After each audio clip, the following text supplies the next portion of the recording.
from Sacramento, California, and holy shit, what a show. Man, I haven't been this pumped up or excited for a show in I don't know how long, but the show started off with John Cena, and I was kind of thinking, wow, Cena misses 1 week, and everyone's treating it like he's been gone for months, you know?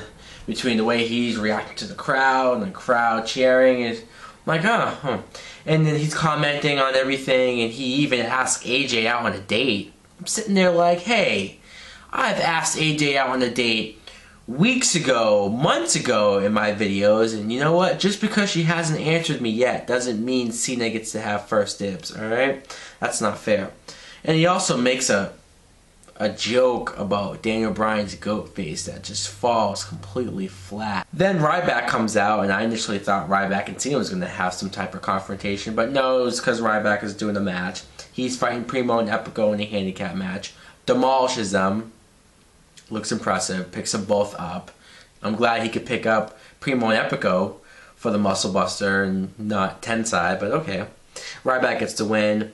I also want to mention JBL's back on commentary. How cool is that? He's back from climbing mountains and saving kids in Africa, and he's back on commentary, and I'm glad. But it's funny because I didn't really notice until one of my friends pointed out that when JBL and Michael Cole do commentary together, they go at it, and they argue, and they disagree on almost every subject, and I didn't catch it until tonight's episode. And it was true. And you know what? I fucking loved it. Listening to them bicker and argue and not be on the same page on like any subject, it brings me back to when like JR and King back in the day used to do stuff like that. I don't know, I find it entertaining. Next, we're supposed to have Brodus Clay versus R-Truth, but instead R-Truth says little Jimmy wants to dance. He's going through puberty, and so they all just start dancing. So much for that match. I'm like, really? I saw a video on the WWE app that they're, the Raw exclusive, interactive, whatever you want to call it, where R-Truth and Kofi Kingston parted ways, so they're no longer a tag team, which, okay, it's kind of cool that a tag team separates without having to do like one of them turning on each other. Vince McMahon comes out to give the state of the WWE address, and I actually thought he was gonna say something like, the ratings have been getting lower and they have to do something, change the show. I thought he was going to maybe take away the PG shit. I was hoping for it, but CM Punk interrupts him, and Punk's mad that Vince hasn't even mentioned his name. He feels like Vince is disrespecting him. They're going back and forth until finally Punk gets so pissed off, he slaps Vince in the face. And wow, I wasn't expecting that. I really wasn't. Granted, I've seen Vince get hit plenty of times by wrestlers, but maybe it's because it's been a while, or I just forgot the type of impact you could have with Vince McMahon and the wrestler doing something like that together. And that was a moment. That was a moment that we haven't had on Raw in a while. And it's funny because back during the Attitude Era, which we're now starting to talk about a lot, probably because of the WWE 13 game, but you used to have moments like that every week on Raw. You used to have something like this to talk about every week. Now, moments like this are few and far between. So when you do get a moment like it, it's even more of a bigger deal. So McMahon gets back up, and because of his pride and maybe his ego, he challenges CM Punk to a match. Was not expecting that either. And I'm like, how old is Vince? And he really wants to wrestle the WWE champion. Wow. Punk accepts, even though Paul Heyman says he shouldn't. We continue the tag team tournament with the semifinals. It's Rey Mysterio and Sin Cara versus Darren Young and Titus O'Neil, the primetime players. Good match. I'm loving this tag team tournament. I really am. I'm loving everything about it. Rey Mysterio and Sin Cara get the win. Not too surprising. But the primetime players are out and Z, gone. Next match, Sheamus versus Wade Barrett. Now, this was a great match. It was. Even though no one won, it was just like a brawl. Like, they were going at it. Wade Barrett went from like 0 to 100. Because the last few weeks of him being back, he's just been fighting the lower card.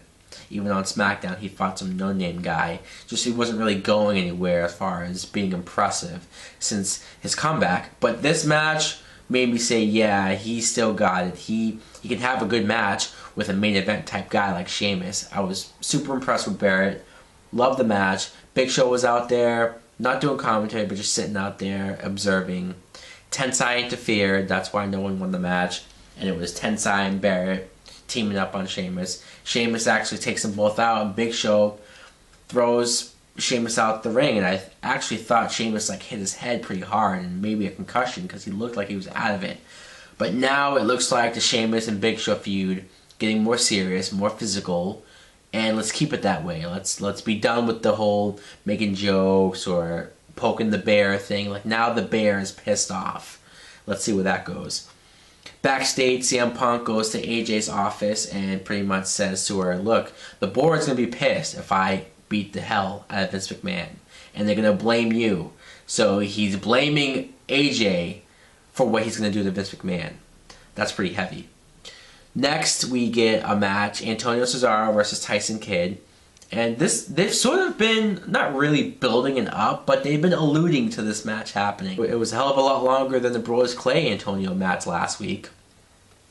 But Tyson Kidd, he got some good moves in, but Antonio, like I said before about Antonio, he's starting to be a guy that I'm noticing, I'm paying more attention to. Kane and Daniel Bryan versus Dolph Ziggler and Alberto Del Rio. It was almost hard for me to tell which one was more annoying, either Ricardo Rodriguez or Vicky Guerrero, especially since they both introduced their wrestlers down. And they were even arguing with each other back and forth during the whole tag team match, pretty much.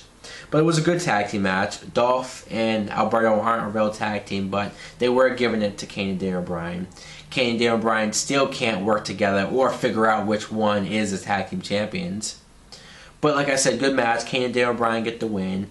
Of course, Alberto can't get pinned, though. It's Dolph Ziggler, who always gets pinned every week. Jim Ross goes backstage to talk to Vince, and he's saying about how his appreciation night last week, Vince said that he was like an inspiration as far as commentary and stuff goes. And they call each other their friends, which I never thought Jim Ross and Mr. McMahon were friends. But JR said, hey, as your friend, I don't want you to do this match with Punk after what happened with Jerry Lawler. Who knows what could happen with Vince, you know, having a match like this. And Vince just said, you know what? I don't care. I'm doing the match. In fact, I want to hear you right now commentate like as if you were commentating one of Steve Austin's matches. That was pretty funny. Then, randomly, Larry King Now, which is, I don't know if they said it was an online show or some type of talk show that Larry King does, which I thought he retired, but apparently he didn't retire from that CNN job. They just kicked him out, and he still wants to work. He first has The Miz as a guest, and Miz comes out, reveals it's his birthday, which, hey, happy birthday, Miz. It's kind of cool. And then Miz says some shit about Larry King and his wife, Sean, who's out there, which I thought was hilarious. Larry King tried to have Kofi Kingston as a replacement guest, but it just turned into Larry King's wife throwing water in Miz's face and Kofi Kingston and The Miz fighting it out. And maybe that'll set up a feud between Kofi and The Miz. I heard that they're trying to get Kofi back into the singles action. I'm for that, especially if they fight for the belt. That could be cool. Tag Team Tournament semifinals continues. Zack Ryder and Santino Marella versus the Rhodes Scholars, and it was pretty inevitable and obvious that Cody Rhodes and Damian Sandow would get the win. So that means the finals next week on Raw, Mysterio and Sin Cara versus the Rhodes Scholars. I'm looking forward to it. I predicted, you can check my videos, I predicted that this would be the finals. I'm pretty sure who I think would win, but I'm going to save that prediction for a later video. Paul Heyman finds McMahon in his office and apologizes to him and says he doesn't want him to do the match either.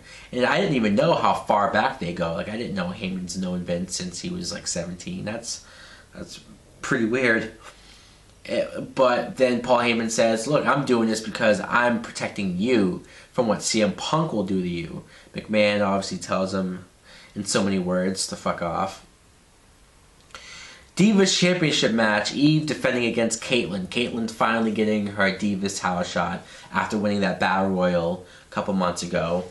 But you could tell her ankle was still taped, and Layla was out there doing commentary. Eve got the win, which wasn't too surprised because the Divas division should be just changed to the Eve division. Caitlyn, I don't know, I wanted her to win, but I wasn't expecting her to win, so I guess I'm not as mad as I should have been.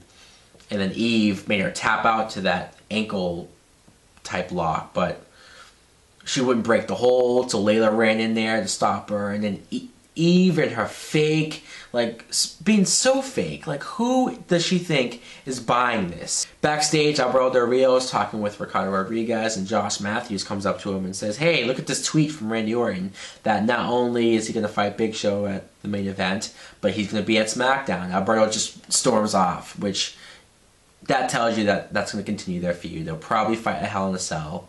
Not bad. I'll be looking forward to that. Then Daniel Bryan goes up to Larry King and his wife backstage, and he tries to ask him for advice. Because I guess Dave Letterman called Larry King an owl way back in the day. So Daniel Bryan was trying to get advice because everyone calls him Goatface. Larry King just said, I don't know, deal with it. And Kane shows up, and Kane and Daniel Bryan are arguing back and forth. Pretty entertaining. At this point, I just find it amusing, the whole Kane and Daniel Bryan arguing. And then when Daniel Bryan said, great, you scared off Larry King, Kane said, oh, I thought that was Skeletor. You know what? I fucking died laughing. I thought that was hilarious. Great stuff. Now, that brings us to our main event. Vince McMahon versus CM Punk. Who would have thunk that this match would ever happen? And it was just a fight, dude. Like, the match never even got started. McMahon came out, Punk attacked him from behind. Punk, for the most part, beats the shit out of Vince, but Vince got his licks in. He did. Vince impressed me with just the fight that he has, you know, at his age. He's still able to at least fight. He's never been a good wrestler, but he can fight, he can brawl, he can punch, he can do whatever he thinks he needs to do, and they went at it. Eventually, Punk got the upper hand, but I like the way when Vince was in the ring, he had the kendo stick, and he punched out Heyman, took the belt, and told CM Punk, come get your belt. Punk went in there, kendo sticks, they were going at it. Ryback comes out, and Punk ran out of the ring. John Cena came back, which I didn't even expect to see him again. Threw CM Punk in the ring. Ryback, I thought, was going to hit his muscle buster on Punk, but Punk got away. Was running through the crowd until Vince McMahon said that he's going to give him a week. And Punk can decide to either face Ryback at Hell in a Cell or face John Cena at Hell in a Cell. Wow. You know, like the fans, and it just seems like Ryback is coming up so quickly. And the hype of Ryback is really taking its toll. It's coming together. At this point, you almost just don't care about the CM Punk John Cena match anymore. You would want to see the Ryback versus CM Punk match, but I don't think it's going to happen. They're like insanely teasing the Ryback push. But I don't know if maybe they don't think he's ready yet, or it's too soon. I don't know. I just don't think it would be Ryback. Either way, though, if it is Ryback, I would be all for it. I think that would be awesome. Why not? Let's see what happens. Let's do it. The crowd's into it, so why the fuck not, right? Anyways, guys, Raw was a hell of a show. I can't tell you when the last time I was this excited or pumped up for a Raw show. Probably not since the Raw 1000 show. It was great. Fuck this PG bullshit. Fuck Linda McMahon and her campaign to be senator because she desperately wants to be in politics. Anyways, guys, that was my thoughts on Monday Night Raw. Let me know in the comments below what you thought of Raw. And with all this Attitude Era talk, especially because of WWE 13, I will leave you with an Attitude Era commercial. Set to take on all 5 members of D-Generation X by himself. Mr. Undertaker to serve. Anybody over there want to serve? Mr. Gunn now, set to serve. Oh my, that serve is out of here. Wait a minute. Kane's calling it in. What's going to happen here? Things have gotten out of control. They're out of hand. We're out of control. The WWF returns Monday, September 14th. 15 lows. the good old days. Thanks for watching. Peace, subscribe. Later.